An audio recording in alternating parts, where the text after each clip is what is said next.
This is the experience, you guys. A lot of magic happens in this place.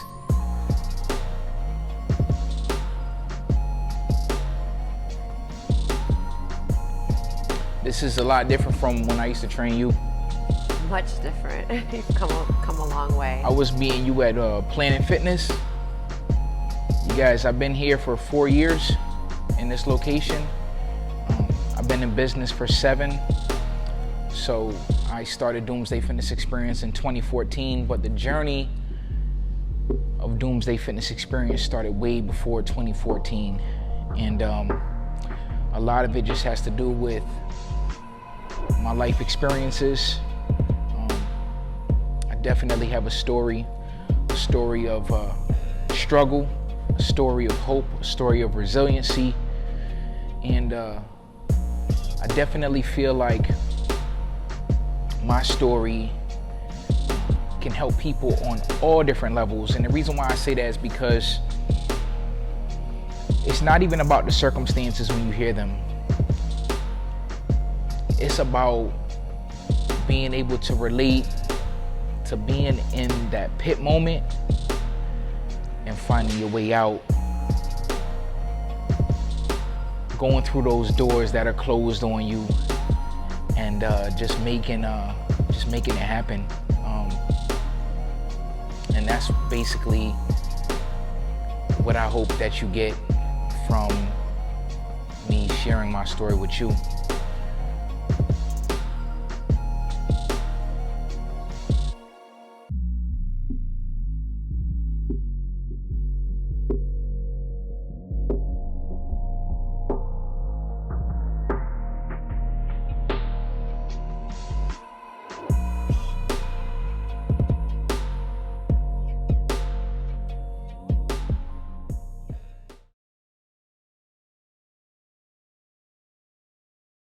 So, first and foremost, I want to congratulate you on receiving your certification as a personal trainer. Thank you. It's definitely surreal to see this because a little bit over 7 years ago, you were just somebody seeking a trainer, and that's when I was first getting started.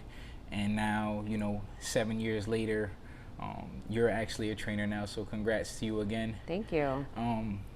The thing about my journey is that, like, even though Doomsday Fitness Experience started like 7 years ago, like officially, the story started way before that. And the story has a lot of pain and a lot of darkness, but I think that it's relatable and relative to everybody simply because it has to do with the idea of facing adversity. That's something that people are going to deal with throughout their entire life. There's always going to be challenges. There's always going to be circumstances where you're going to face obstacles. There's always going to be a time where you're vulnerable.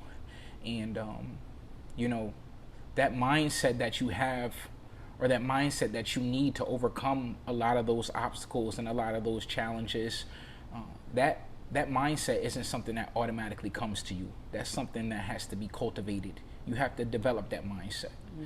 And, a lot of times I just noticed just from my own experiences that we tend to be in our own way a lot. We are our own worst enemy. We make things complicated. We make things difficult.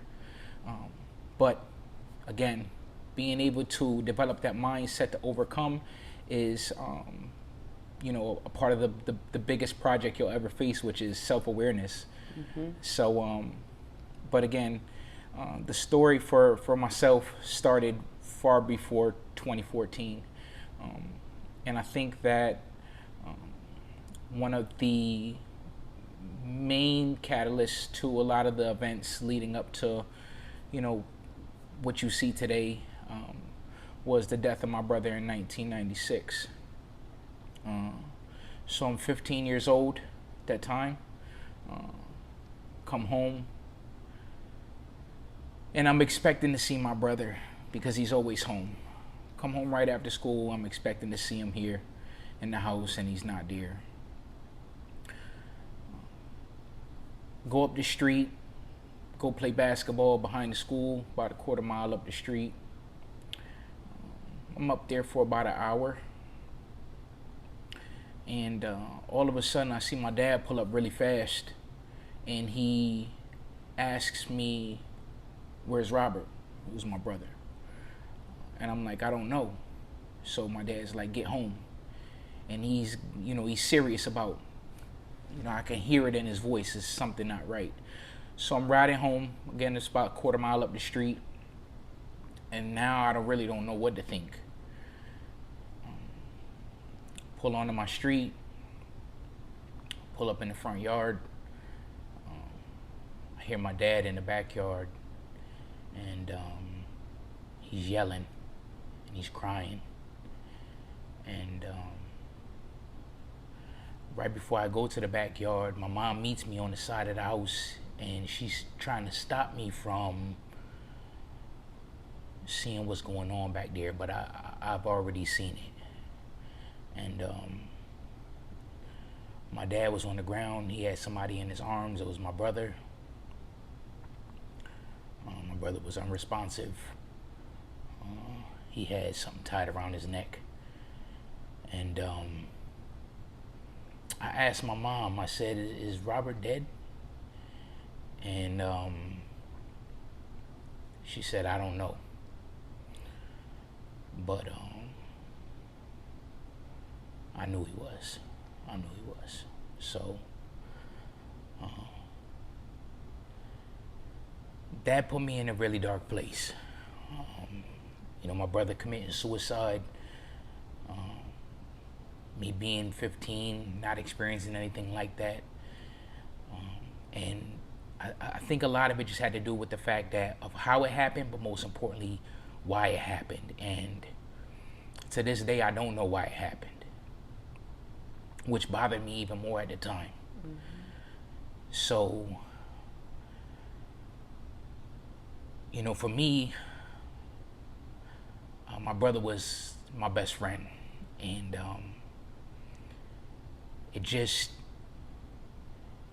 it steered me in a really, really, really, really, really bad direction. I started making some really bad decisions. Behavior changed. As a young teenager, I'm getting in trouble. Skipping high school. Just doing all kinds of stuff. A lot of that trouble started piling up towards the later years, my later teenage years. And I think it was just because I felt like I just didn't have any guidance. Like my brother wasn't there to guide me anymore. So I just made my own decisions that I felt I wanted to. But again, a lot of those mistakes I was making, I was getting in trouble with the law a little bit. Just stupid stuff. A lot of that stuff started piling up, and I remember I was probably like 18 years old, so this had to have been like 1999, around that time. Going to court for some cases, and my lawyer was talking to the prosecutor, and I'm looking at the conversation, and the prosecutor was acting like he wanted to lock me up. And I remember my lawyer making a suggestion about his client, which was me, possibly going to the military. So, in my mind, I'm like, what is this? And my lawyer is actually a good friend of our family. So, he spoke to my dad and myself after, and he was like, "Bro, you ain't got a lot of choices right now." I had actually talked to him some time before that about talking to a recruiter when I was in high school, but I never really just took that idea serious. But now, it's, what are you gonna do? Really wasn't doing anything at the time except getting in trouble. So I felt like, well, I mean, if this military thing can get me out of trouble and, essentially be like start to me like doing something with my life, then I guess I'm all in. So that's what I did. In 2000, I enlisted in the Army, and I left to go to basic training. And it was funny because like at the time I was actually like proud of the decision I made, like going into the Army, becoming a soldier. And I learned a lot about myself. But I also knew in my heart that I wasn't fully healed from the tragedy that I went through with my brother. Like it just was still there. And I still had that emptiness inside. Right. And I was still angry. So slowly but surely started making bad decisions again. And it's a little bit different now because now, I'm a little bit older, but like I'm 20 years old in the Army in a totally different state, living on my own. So I got a bunch of freedom to pretty much do whatever I want. And it's definitely immaturity there because I hadn't grown as a person. So, freedom to do whatever you want, immaturity, it's just kind of a recipe for disaster. Mm-hmm. And you're still hurting. Definitely was just, and I look back and I'm like, damn, like what was I doing? But 2004 was fast forward 2000 to 2004, 4 years later. Found myself in a situation which would probably be the second most traumatic situation that I've ever experienced in my life. So, implicated in a case where essentially somebody's life was taken. Arrested in 2004, charged with first-degree murder. Ultimately get sentenced to 10 years in prison to Texas Department of Criminal Justice. And I did 10 years day for day there. So I did my entire sentence. Now, in my defense, I'll say that I've always, proclaimed my innocence in regards to this case. However, everybody doesn't feel the same. Everybody isn't my biggest fan. And ultimately I have accepted that. Judgment from another person, it just kind of is what it is. It is what it is when you've kind of been judged in front of a real judge. You know what I mean? So, at the end of the day, it's like, me, the person. If you choose to rock with me, that's fine. If you don't, that's fine. Cool with it either way. So,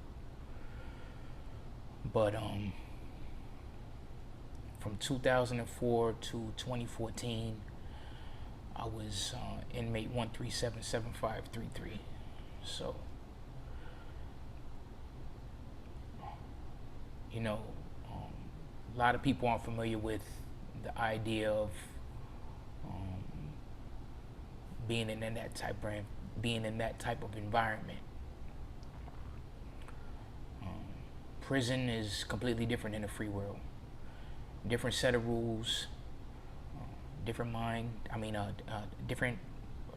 set of rules, different types of people, and your level of awareness just has to be impeccable. You basically just on guard at all times, just because you know, it's just different. So I went to prison when I was 22. So I was young, and I mean, I was in the mix of things. You know, I would say my first 5 years, I really didn't care about anything. And a lot of it just has to do with the idea of just still being immature. Not sitting down having that self-talk, but also obviously being in, knowing that you're going to be there for a while. It's kind of like you're not going anywhere, so it just kind of is what it is right now. I'll deal with it later, which wasn't the best choice to make. So I've done my fair share. I done smashed people, I done got smashed. I've pretty much seen it all. I mean, my second year in jail, not even prison, my second year in jail, and again, I just look at certain things that have happened to me in my life as lessons. But anyway, story to the short, found myself in a situation, getting into it with this guy, ended up getting stabbed 4 times, cut my face twice. Again, lessons. Got stabbed. I got cut again in 2010. Lessons.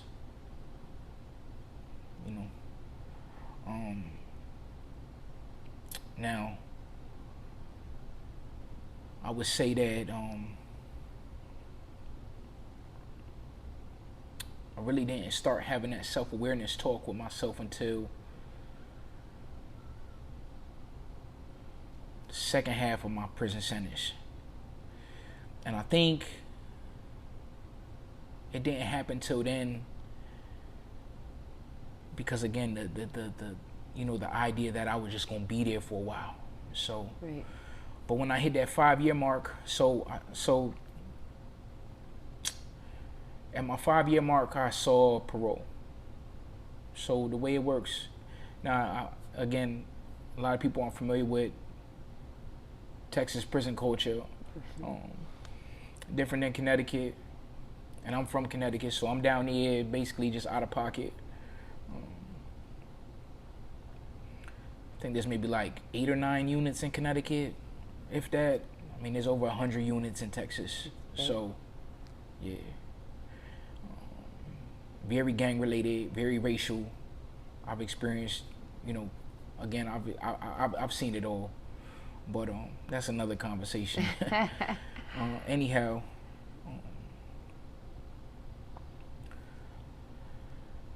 so with the sentence that I have, I'm eligible for parole when I do 50% of my time. So I saw parole in year 5. Went and saw parole. My disciplinary wasn't the best. Really wasn't expecting any good news. I actually went there and the woman was like, "Why did you even show up?" So, but anyhow, I got a 3-year set off. So what that means is that I wouldn't be able to see parole again until year 8. But when I hit that 5-year mark, something kind of went off in me. Like,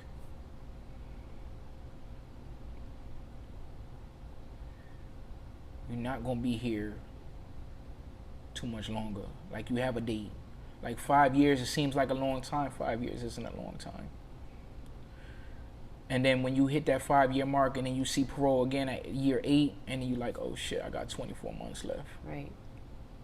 See him again at year 8, they give me a year set off.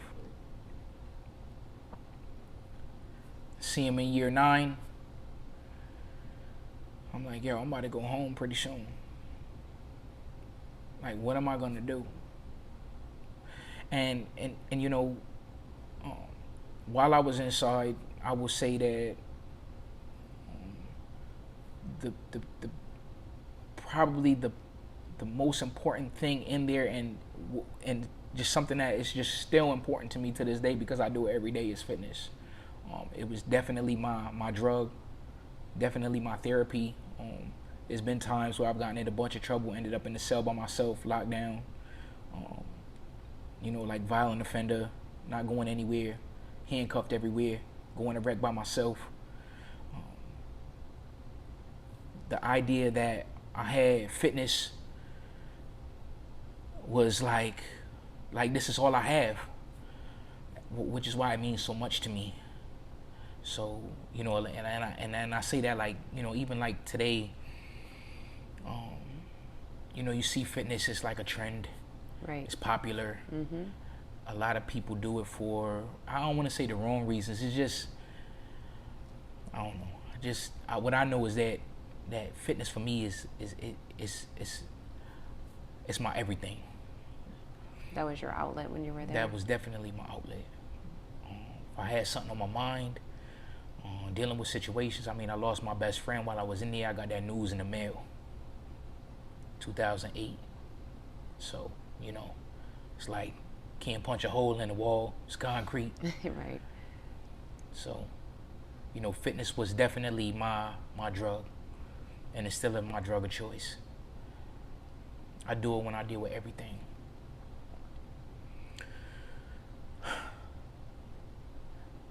Again, when I hit that halfway mark, I'm like,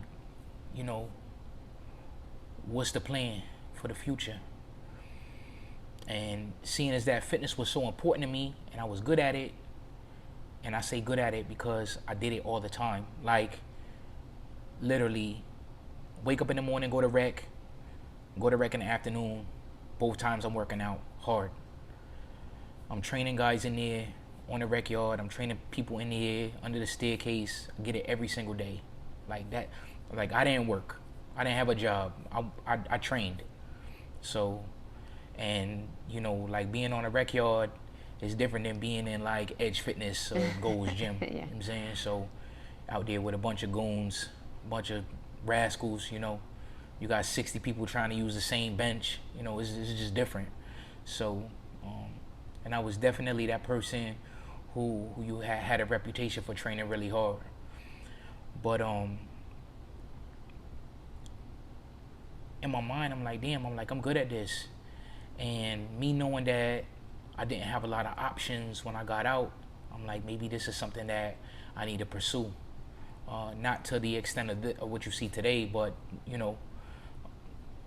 like a light bulb went off in your head. For sure. Yeah.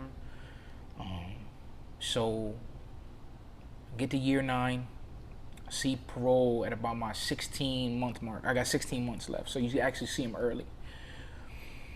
And 2 days later, after I see parole, I end up finding out I'm on a chain. That means you're leaving the unit. So in my mind, I'm like, yo, I'm about to go home. Like I had no other reason to leave. And I'm getting shipped to a pre-release unit, which is like a step before you go home. People short time in there. I get my answer 60 days later. So I got 14 months left. The answer was a serval, so basically what it's saying is I have to do the rest of my sentence. But I only got 14 months, so I'm short time, man. And that's when I made the decision. Reached out to my mother, because I knew this is something that I wanted to do, and I did it all the time. I reached out to my mom. I told her what my plan was, and she was all for it. So I actually started my certification process while I was still behind the walls. Took all my courses. Obviously this is, I'm locked up. This is not like me being able to, go to, the library or have a computer in there. So I did everything through mail. Everything was written. Mailed all my quizzes, all my tests in. Scored like a 93 on my final exam. I was like excited. And the certification didn't become complete until I was actually out in the free world and got CPR AD certified, which makes it complete. So, but I started that process when I was inside. So I'm going through that, and it's actually allowing me to pass the time. That's awesome. You know, the 14 out, those 14 months, they just zoom by. Next thing I know, I'm like, damn, I got 6 months left. Then it's like I got 90 days left. Then it's like, yo, you going home in 30 days, and then it's like, yo, you want to change, you going home this Friday. Wow. So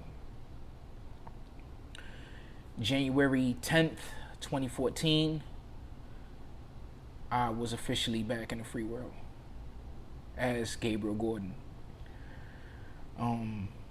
Scary. Just the adjustment. You know, being in an environment so long, you become a product of that. So, and the rules out here and the way things work out here are completely different. Normal situations out here are completely different than what they may appear as in there. So it took me some time to adjust. I remember getting out the day of my release, and I had a friend actually who I did time with. I mean, he's a brother to me. He is my brother, and he's the only person that I had down here because obviously I'm from Connecticut, so my family was up here, and I told him, don't even, you don't have to come and get me. My bro, he's gonna come get me. We had spoken. He had gotten out before me. Said, yo, you my bro. I'm gonna come get you the day you get released. So I was excited about that. Him and his girl, they came to get me the day they was planning to come and get me the day I was released. And I remember going outside and seeing a bunch of people. I mean, people get released every day. So I'm in Huntsville, Texas. I'm at the Walls unit. I get out, got my sack with me, and like literally like a sack. Just with like books and mail, and I don't see them. I don't see them in the area where people are picked up. So I'm walking down the street. I see this guy. He's on the phone. I'm like, bro, I need a favor from you. I need to use your phone.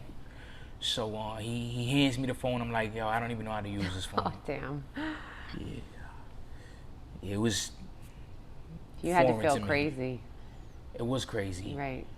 So I'm like, yo, bro, you just dialed this number for me. Like I knew numbers by heart. Now I barely know a number by heart. Right. But knew the number by heart. He was like, man, I understand. He dialed a number for me. I talked to my bro. He was actually walking around the corner on his phone. So it was good to see him. And I spent that weekend in Dallas. So I got out on a Friday, spent the weekend in Dallas, and my dad had bought me a train ticket to leave that following Monday. So that train was a 3-day trip, and I needed that. I needed that time to just get back to the realization of, being back in society, being back in the free world. Like a transition. Definitely. And I knew it was gonna be hard because the first day I was out, I went to the mall and I was nervous. Just being around people, people wanting to talk to me, people asking me about my ink, like I don't want to talk. You know what I'm saying? Just I felt the anxiety. I'm used to dealing with people just on a wing. You know what I'm saying? I'm not used to dealing with a crowds of people, and I'm not interested in talking. You know what I mean? So, or at the time I wasn't. So it definitely was. It was just different for me to adjust. I mean, I went to Wendy's the day I was released, and there was like, I guess it must have been like just like a hangout where there was some youngsters and they were in there laughing, and I don't know what they were laughing. I don't know if they were laughing amongst themselves. I thought they were laughing at me, and I'm just bugging in here, and I'm like, I need to get this food and get the hell out of here. So, but get on the train that following Monday, and I'm back home to my family, staying with my parents, and so now it's like, what are you gonna do?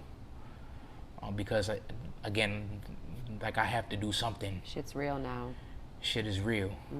And again, that second half of my sentence, like I'm searching, and I'm actually like prepared to do this, but now it's like, okay, now I gotta put it in play, and it's nothing easy about that.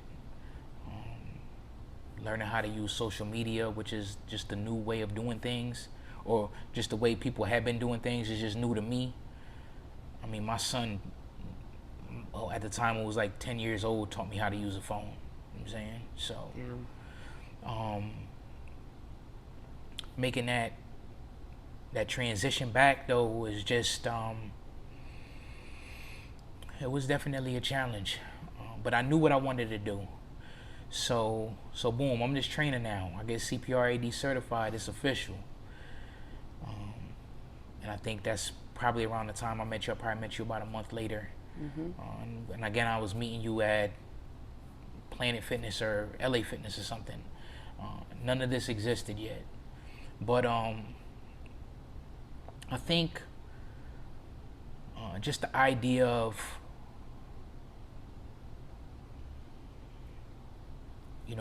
meeting people at gyms and training them, it's like, so is this it? Is this what it's gonna be? You know what I mean?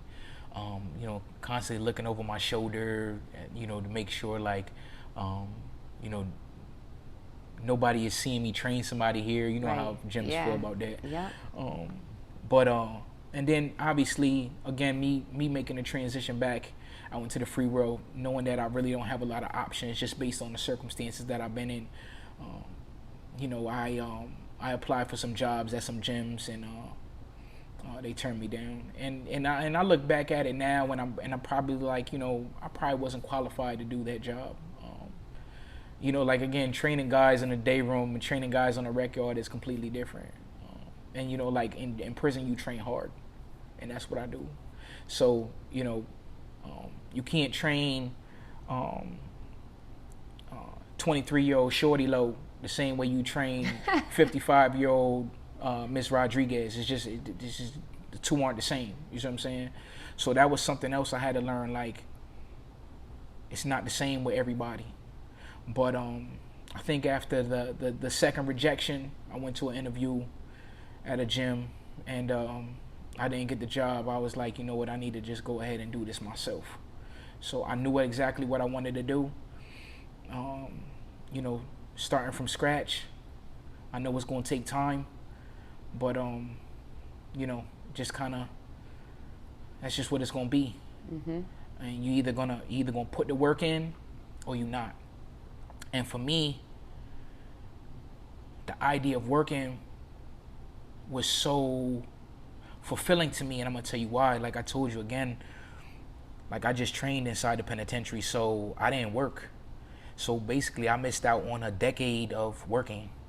So the idea of being able to get up and go to work was fulfilling to me. Like, I always wanted to work. And like, even to this day, like I'm still 4:30 in the morning, come here for 5 to open for 6. I'm here 14 hours a day. Be something normal people take for granted every day. So that's why I'm wired like that. It's like, they're like, damn, yo, they see all the work. They're like, damn, like, you work a lot. But I'm like, yo, I spent 10 years not working. Right. Plus, I felt like I had to catch up. Like, I'm 10 years behind. I got out, I was 32 years old, going on 33. Had a family to take care of, got a family to take care of. It's like, yo, like, what you gonna do? What are you gonna do? And I think most importantly, me molding myself and becoming the person that you see today had a lot to do with me feeling like I needed to build the trust and gain the trust of my parents again, and make them proud. I made a promise to my mother I was gonna make her proud. So for me, like, that's what drives me. I mean, obviously helping people drives me too, but making my mother proud is what drives me, because I know that as long as my mother has a smile on her face, I feel like I'm doing the right thing. So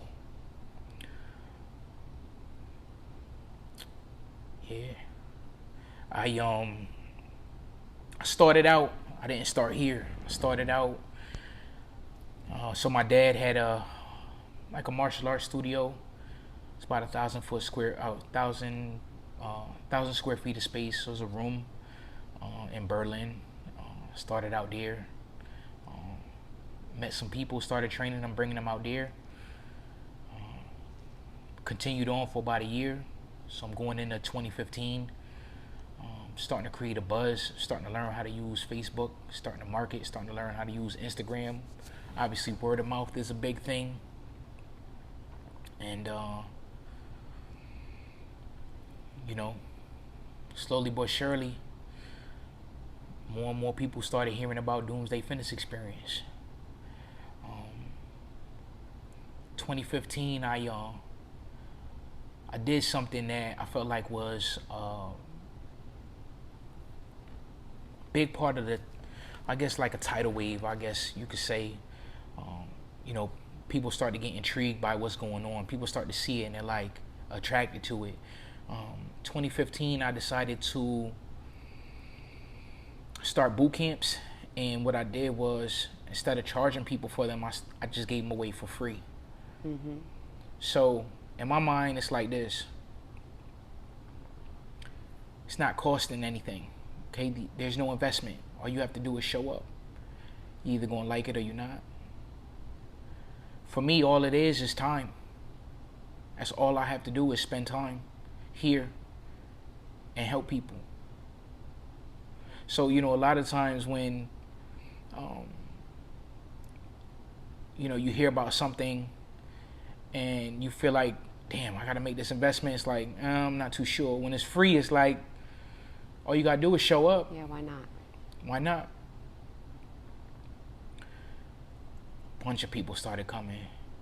A bunch of people liked it. And I think that was one of the key pieces to how I grew my business.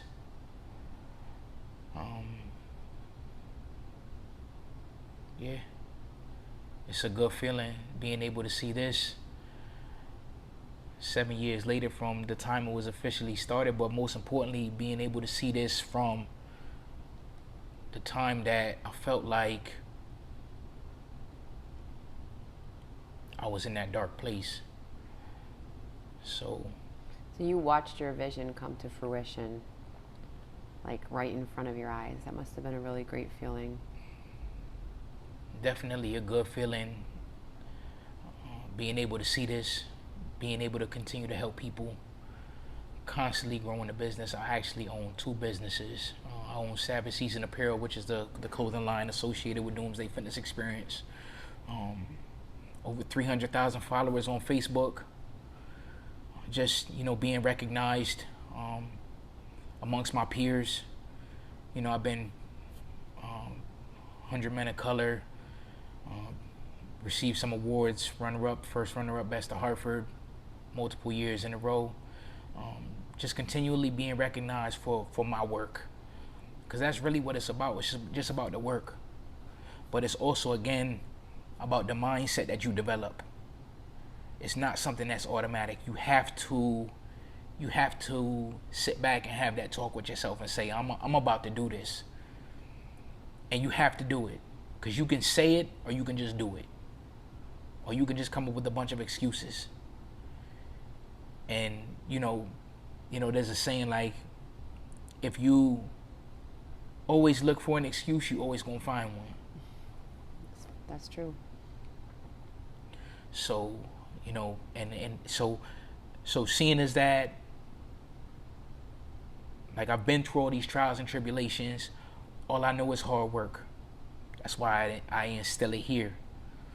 So people hearing my story and being able to relate, it's like, I see why. I understand him now. I understand the authenticity. I understand how genuine it is. I understand why he pushes himself like that. You push other people too. Exactly. Because I feel like, to me, the best thing I could do for any other individual is hold them to their highest potential.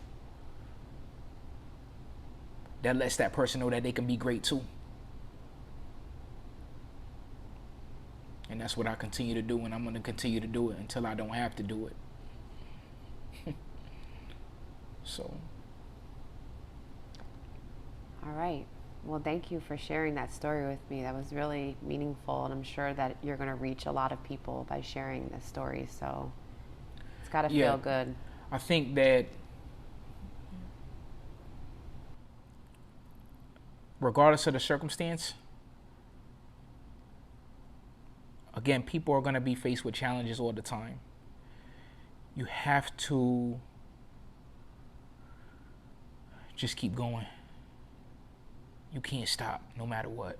No matter what's in front of you, you have to keep going. There's going to be times where you don't want to do something. There's going to be times where you feel like it's the end of the world. You got to keep going. The people who overcome strive regardless. And that's it. So, and I think that it's just not in me to give up. It's just not in me. Like, especially with some of the things that I experience and I'm confronted with now, it's like, you know, I mean, people are always gonna hate on you. I mean, that's nothing. I mean, again, I've been front page news. You see what I'm saying? Like bottom of the barrel. And just the physical pain that I felt, like words don't hurt me. So, you know, I see a lot of times people are just affected by some of the most meaningless things. Like, let it go. Let it go. You need to be able to overlook a lot of stuff. If you can't take words, if you can't take social media, you ain't gonna last long. So. A lot of valuable points there. Thank you so much. It's really inspirational. Your story is super inspirational. I know it touched me. You've motivated me in ways that you don't even know, and I think a lot of other people can say the same. I appreciate. Congratulations on all your success. I appreciate being able to share my story with people, and I hope that, again, regardless of whatever it is that you're going through, you're able to gain value from this and apply it to your own situations. So.